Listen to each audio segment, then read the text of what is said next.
Kin ga kuɗin nan sun gama kammala sun cika cif yanzu sai mu ɗauke su kai su kasuwa a je a siyo kayayyakin nan da za a kawo saboda aje kuɗi a gida ba shi da tsaro sosai gara a kawo kayan.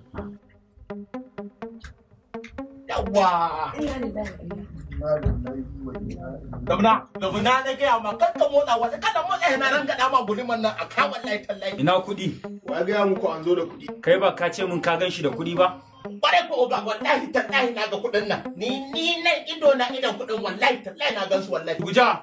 Sai ma oga. Jazu! Sai oga. Idan bai cire kuɗin nan ba shi da matar shi gaba ɗaya ku kashe su. Ba sai mun kai ga haka ba da ku ba. Suna ina? Kar ku taɓa mun iyali idan kuɗi ne ma ga su. Ba sai ta kai mu ga haka da ku ba kada ku cutar mun da iyali.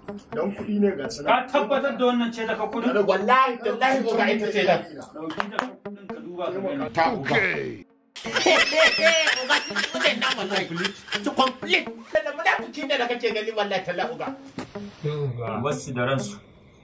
Saboda akwai wasu kuɗaɗen da mu zo mu karɓa a wajensu. An ga mu tafi.